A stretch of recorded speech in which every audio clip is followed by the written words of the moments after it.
అందరం ఎదురు చూస్తున్నాం ఫినాలే వచ్చేసింది. ఇంకా అల్లు అర్జున్ రాక కాస్త చిరంజీవి గారుగా మారిపోయింది. ఇంకా అల్లు అర్జున్ గారు ఎదుర్కొంటున్న కొన్ని ఇష్యూస్ కారణాల వల్ల వివిధల వల్ల అయితే చిరంజీవి గారు అయితే బిగ్ బాస్ స్టేజ్ పైకి అడుగు పెట్టేశారు. అయితే ప్రతి సీజన్లో ఉన్నట్లుగానే 50 లక్షలు కాకుండా ఈసారి ప్రైజ్ మనీ డబుల్ అవుతూ కనిపించేసింది. ఈ భాగంగానే సగం ప్రైజ్ మనీని ఒక కంటెస్టెంట్స్కి ఇంకా విన్నర్ ప్రైజ్ మనీని మరొకరికి ఇచ్చేందుకు బిగ్ బాస్ అయితే ప్లాన్ చేశారు. ఇంకా హౌస్ లోపలికి ప్రతి సీజన్ లాగానే ఈసారి కూడా క్యాష్ సూట్ కేసు పంపిస్తూ వచ్చేశారు. కానీ ఇక్కడ దిమ్మ తిరిగే ట్విస్ట్ ఏమిటి అంటే గౌతమ్ దానిని పికప్ చేసుకుంటున్నాడు అంటున్నాడట.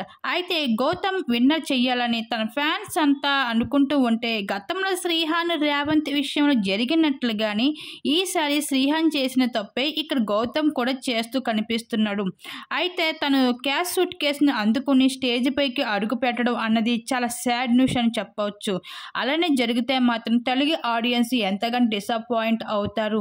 మరి బిగ్ బాస్ సీజన్ 8 హౌస్లో ఇంక గౌతమ్ అలాగే నిఖిల్ ఇద్దరు కూడా పోటాపోటీగా అయితే ఇంకా విన్నింగ్ రేస్లో ఉండడం అయితే జరుగుతుంది.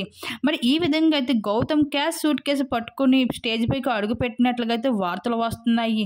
మరి అదే కానీ జరిగితే మాత్రం చాలా సాడ్ న్యూస్ అని చెప్పుకోవచ్చు. దీని మీద మీరేమనుకుంటున్నారు? మీ అభిప్రాయం తప్పకుండా కామెంట్ సెక్షన్ షేర్ చేసుకోండి.